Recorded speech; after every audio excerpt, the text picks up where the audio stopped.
I am going to tell you about my marriage. I want you to understand what it was before I tell you what it became, because the two things are not even close to the same story. My name is Daniel Mercer, 34 years old, senior product director at a mid-sized tech firm in a city that works hard and sleeps badly. I am not a dramatic man. I plan things carefully. I weigh decisions the way an engineer weighs load-bearing structures, with patience and with respect for what happens when you get it wrong. That is who I was. That is who I still am on the other side of this. Layla came into my life at a rooftop party neither of us particularly wanted to attend. I was 26, she was 24.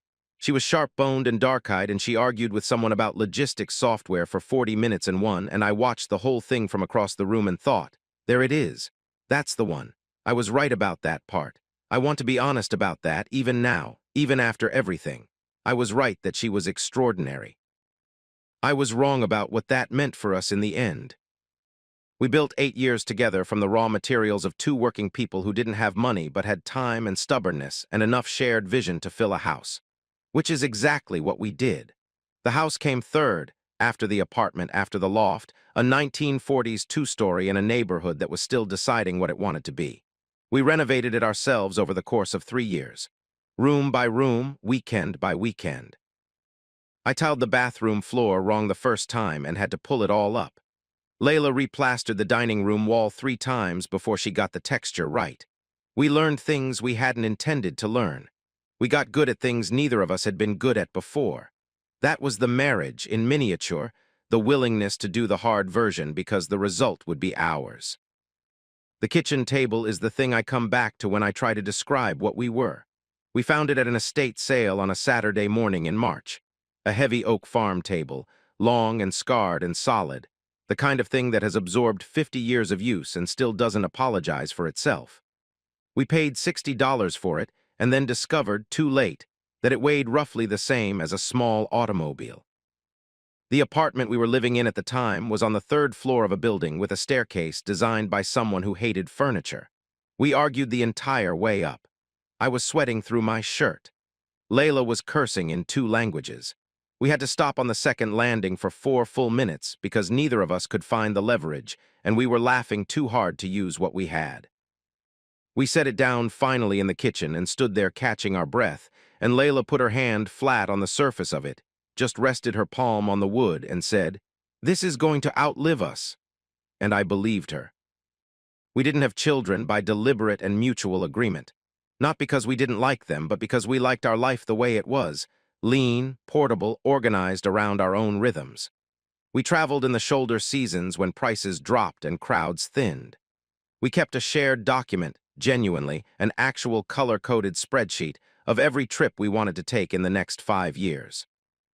On weekend nights when there was nothing pressing, we'd open that spreadsheet with a bottle of wine and plan things we might never do, just for the pleasure of the architecture. Portugal in October, a road trip through the Basque Country, a week on the Oregon coast in the off-season, nothing booked in advance, just driving. We never took the Oregon trip. I think about that sometimes. The shorthand you develop with someone after 8 years of close proximity is its own kind of language. A look across a dinner party that meant let's leave soon. The specific way she'd set her coffee cup down when she was about to say something I wasn't going to like.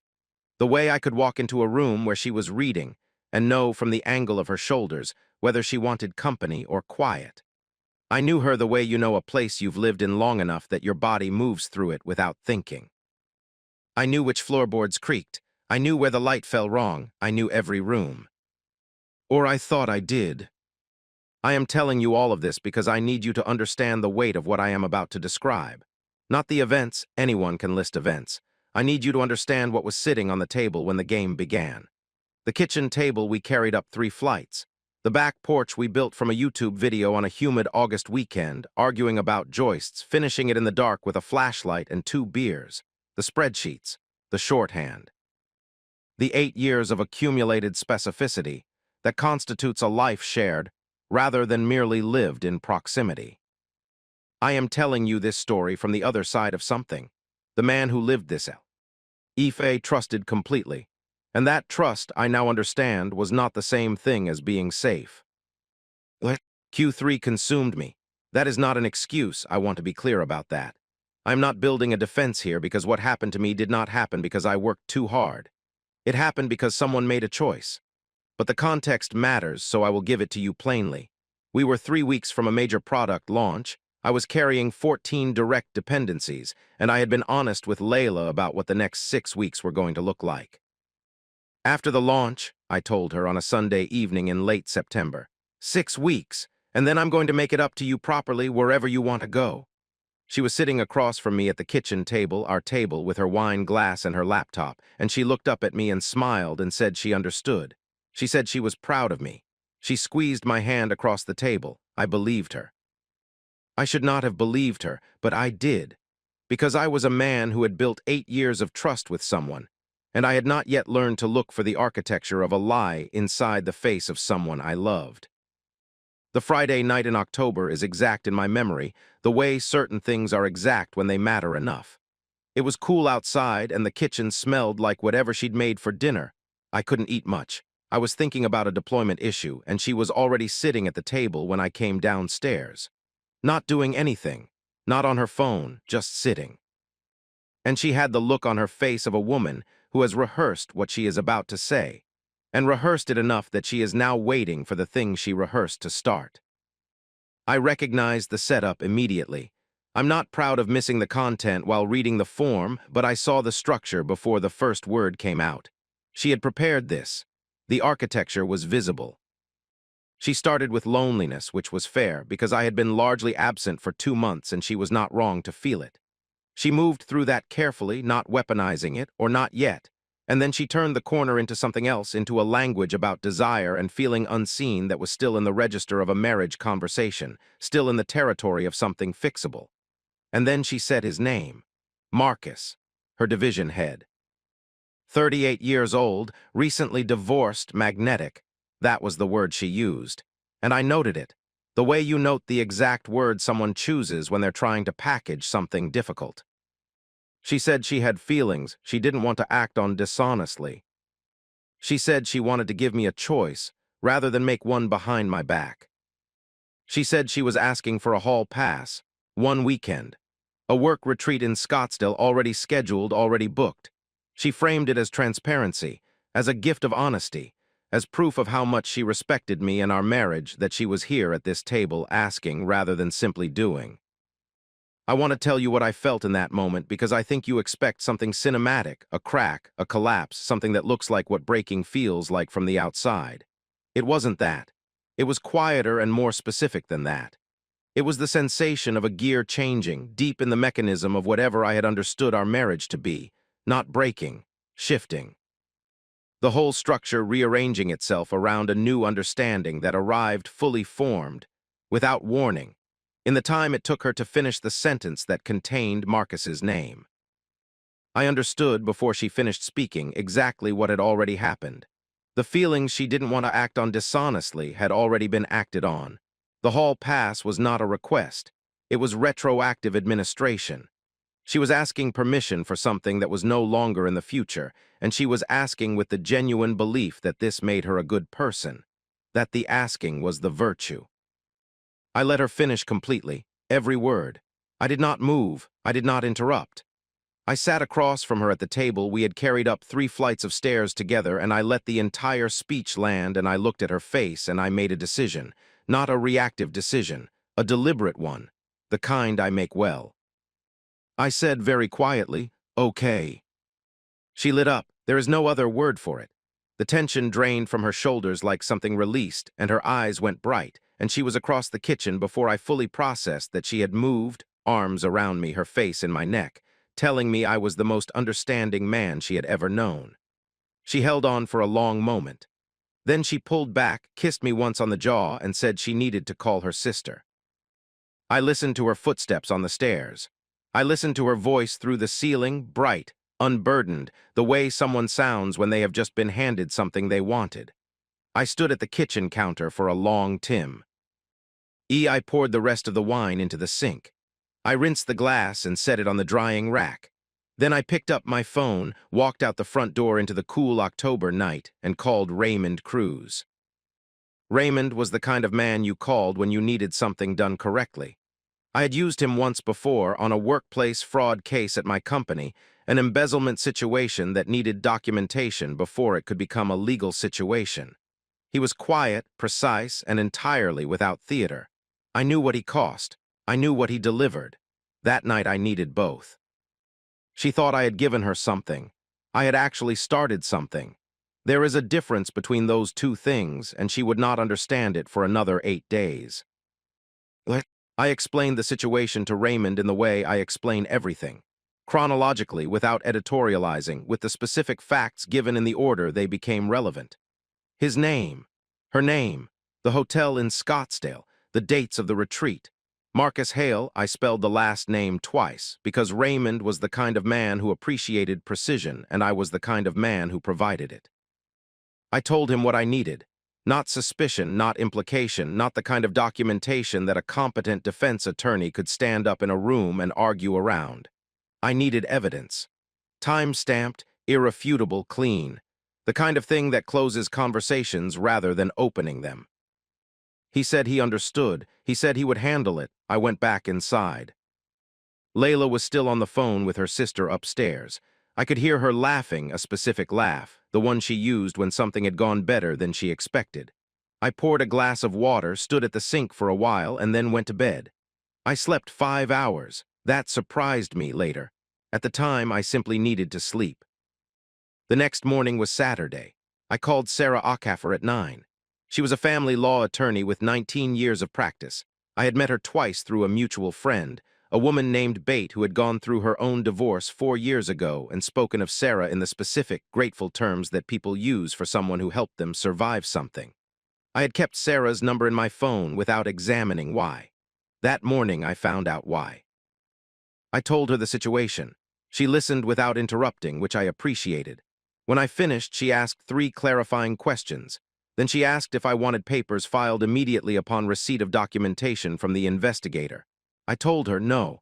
I wanted them served the night Layla came home from Scottsdale, before she had even unpacked. Sarah was quiet for a moment, not hesitating, I think, but recalibrating. She asked if I was certain. I told her I was. She said she would begin drafting everything immediately. The days between were strange in the way that ordinary things become strange when you are carrying a fact that no one else in the room can see. Layla was luminous. She shopped for the trip the way someone shops when they are excited, not efficiently, but wanderingly, coming home with things and showing them to me. The green dress. A new pair of sandals. The birthday perfume I had given her 18 months ago, the bottle she'd been saving, brought out now and set on the bathroom counter. I watched all of it. I ate dinner across from her every night that week, and I let myself feel nothing yet because the time for feeling it had not arrived. What I felt instead was the specific clarity of a man who has made a decision and is now simply executing it. There is a kind of peace in that. I am not sure it is a healthy kind of peace, but it is real. Thursday morning, she kissed me at the front door. She held my face in both hands for a moment, looking at me, and told me she loved me. I told her I loved her too. Both things were true. That is the part people don't understand about betrayal. The love does not vanish on the night of the conversation. It sits alongside the other thing, and for a while the two things occupy the same space, and you have to wait for one of them to resolve. I watched the Uber pull away from the curb. I went back inside. The house was very quiet. I sat in the kitchen for a while at the table, and then I had work to do, and I did it. Saturday evening, I was in my truck in a hardware store parking lot. I'd gone for paint. For the back porch project I kept postponing. When my phone buzzed with a notification from the secure file-sharing app I had set up with Raymond. I sat in the parking lot with the engine off, and I opened the folder. It contained what Raymond had promised. Time-stamped, documented, irrefutable. Hotel records, photographs taken in public spaces, and 40 seconds of footage. I watched the 40 seconds. I closed the phone. I sat in that parking lot until the sky went completely dark and the lot's overhead lights flickered on, one by one, until I was sitting in a yellow pool of artificial light in an empty row. And I was very still, and I let myself understand what I had just seen. There are things you can prepare for intellectually and still not be entirely prepared for. The footage was one of them. The documentation of what I had suspected, that was not the part that landed hard. I had already known. What I had not known or had not let myself know was the other thing on that footage. A specific thing Layla said in front of Marcus in that hotel room about me. It was said casually, the way you say something when you don't think anyone is keeping score. I did not quote it to myself there in the parking lot. I simply understood it. And it was the thing that removed my last hesitation about the second decision. The one I had been considering since Tuesday night but hadn't committed to until that moment, sitting alone in the dark with the parking lot lights humming overhead. I forwarded the complete folder to Sarah Ockhaffer. Then I drove to a diner on the edge of town and opened a new document on my phone and began to write. The diner was open late and mostly empty at that hour. A woman named Deb brought me coffee without being asked. I told her thank you. She left me alone, which was what I needed. I want to be honest with you here about what that hour in the booth contained, because I could skip over it and give you only the mechanics of what I did next, and the mechanics are more satisfying and easier to read. But this story is true, or as true as I know how to make it, and the truth includes that hour. I sat there and I let myself think about her. Not about the footage, not about Marcus, not about the next 48 hours. I thought about the woman I had married. The one who argued about logistics software at a rooftop party and won. The one whose hand I had watched rest flat on the surface of a table, pronouncing it permanent. I gave myself 1 hour, not as a ritual, not as a decision I made, but because that was how long it took to sit with the weight of what I had actually lost. Not the marriage as it had been in the last year, or the last 2 years, or whenever the thing I thought we were had become the thing it turned out to be. But the marriage as I had understood it. The version I had built in my head and my hands and my habits over 8 years. I let myself feel it. I did not perform stoicism for an empty diner booth. I acknowledged privately and completely that the loss was real, that it had a specific gravity, that I had loved this woman in ways that were not diminished by the fact of what she had done, and that the love and the betrayal were both real and neither one canceled the other out. And then I set it down. I ordered a second coffee I did not drink, and I did what I had come to do.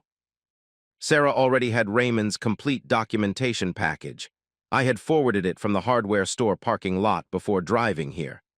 The photographs, the hotel records, the timestamps, the 40 seconds of footage. Everything she needed was already in her hands. Now I opened the document I had begun on my phone. The letter was brief. That was the first discipline I imposed on it, brevity. I addressed it to the board chair of Layla's company, whose name I had found on LinkedIn in 30 seconds because that information is simply available to anyone who looks. The board chair's name and professional title went at the top. The letter ran 4 paragraphs. It contained no emotional language. It did not describe my feelings about what I had discovered, or about my marriage, or about the man named Marcus Hale who served as Layla's division head. It disclosed the documentation. It provided the timestamps. It noted, factually, that the footage in question depicted a senior operations manager and her direct supervisor in a hotel room during a company-sponsored retreat, and that the footage had been obtained by a licensed private investigator and would be available in its entirety upon request. It did not argue. It did not threaten. It simply described what had happened, attached what proved it, and trusted the reader to understand the implications. I will tell you now what Layla said on that footage. I have waited 3 chapters to say it, not because I am performing suspense for its own sake, but because I needed you to understand everything else first. The table, the spreadsheets, the porch, the trust, before those words could land the way they landed for me. She was lying on the hotel bed, talking to Marcus, and she said this, casually, with the lightness of someone sharing a mild opinion. He thinks I'm at a conference because he still thinks I'm the kind of person who would feel bad about it. He's been managing me for 8 years. He just doesn't know that's what he's doing. That was it. That was the sentence. Said with a small laugh, and Marcus laughed too, and then the conversation moved on. It cost her nothing to say. She said it the way you say something about a habit someone has, something mild. Lie amusing, something that doesn't require examination. It told me everything I needed to know, not just that the marriage was over, but that it had been over for some time before I was informed. The hall pass request had not been the beginning of something. It had been the administration of something already finished. I had not been her husband in the full sense of the word for a long time. I had been managed. I sent the letter. From that diner booth on that Saturday night before Layla had landed back home. Then I drove home and set the table for dinner. I made pasta, which is what I make when I am not thinking about what to make. I opened a bottle of wine and poured one glass and let it breathe. I put on something quiet in the background, not music exactly, just sound, and I waited. She arrived Sunday evening on an incoming tide of warmth. She was glowing in the specific way of someone returning from something that had fed something in them. She dropped her bag at the door and hugged me hard and said she would never be able to fully explain what this weekend had meant to her. She said she felt alive again. She said she thought this was going to be good for us, that she had so much more to give now. She said the word us several times. I noted it. We ate dinner. She talked through most of it. I refilled her wine. I listened. I asked a few questions, the kind that kept her talking, and she talked, and the dinner was pleasant, and the house felt almost normal, and the table between us held the weight of everything I wasn't saying without visibly bending. We were still sitting there when the knock came at the front door. She looked up at me with mild curiosity. "You expecting someone?" I set my fork down. "No," I answered. "What?" She was already pushing her chair back when the second knock came. I watched her cross the kitchen into the hallway, watched her hand find the door handle with the easy confidence of a woman inside her own life. And I watched the half-second that happened when she opened the door. The pause before understanding arrives, when the face is still organized around the expectation of something ordinary. She stood there holding the envelope for several seconds before she came back to the kitchen table. She set it down between us. She looked at it, and then at me, and her face was doing something complicated that I recognized as the process of revising a story in real time. "What is this?" she asked, her voice still steady, still expecting an ordinary answer. "Divorce papers," I said. The color left her face in a clean, visible wave. And then, because she was a smart woman, she had always been a smart woman, she went immediately to the only argument she had. "You gave me a hall pass," she said. Her voice was level, but I could hear the effort that required. "Daniel, you said yes, you agreed." I let the sentence settle before I spoke. "I said yes," I told her, and that yes was not consent, it was a starting point. She stared at me. "The moment you asked me," I continued, "I understood that the marriage was already over. I said yes because I needed documentation to end it cleanly. A verbal agreement to a hall pass is not a signed waiver of marital rights." Sarah explained that to me on the first phone call. There was a silence that had actual texture, the kind that comes when someone is trying to find a foothold on a surface that has no purchase. Then Layla's face moved through something that looked, briefly, like grief, and then anger arrived and replaced it. "You set me up," she said. Her voice had heat in it now. "You let me go. You planned this. This is entrapment, Daniel. You can't." "I can," I said. "I did, and nothing I did was illegal, Layla. I gave a licensed private investigator a name and a hotel and a date. Everything that happened after that, you did yourself." She went still. I told her about Raymond. Quietly, factually, the way you explain something that is simply true. I told her he had been in Scottsdale. I told her about the hotel records, the photographs, the timestamps. I watched her face change color as I spoke, going white again, then past white to something more complicated. And then I told her about the footage. "Daniel," she started, her voice dropping to something quieter, something almost pleading. 40 seconds, I said. Raymond got 40 seconds of footage from inside the hotel room. Clear audio, clear visual, time-stamped. "You didn't the board chair," she stopped mid-sentence. She was doing math. I could see it moving across her face. "I sent it Saturday night," I said. "From a diner booth while you were still in Scottsdale, before you even landed Sunday." She made a sound that wasn't a word. Her hands dropped flat onto the table, our table, the one we'd carried up 3 flights, the one she had put her palm on once and said would outlive us both, and she stared at them, not at me. "There's one more thing," I said. She looked up slowly. "I quo." Ted her, directly, exactly, without introduction or framing, the same way she had said it, casually, as if it cost nothing. He thinks I'm at a conference because he still thinks I'm the kind of person who would feel bad about it. He's been managing me for 8 years. He just doesn't know that's what he's doing. The silence that followed was of a different kind than the earlier ones. This one had weight. It wasn't the silence of someone calculating. It was the silence of someone who has heard themselves played back and found no version of the words that doesn't mean exactly what they meant. She tried, I will give her that. She opened her mouth twice. The second time she said quietly, almost to herself, "That's not, I didn't mean." I waited. She stopped.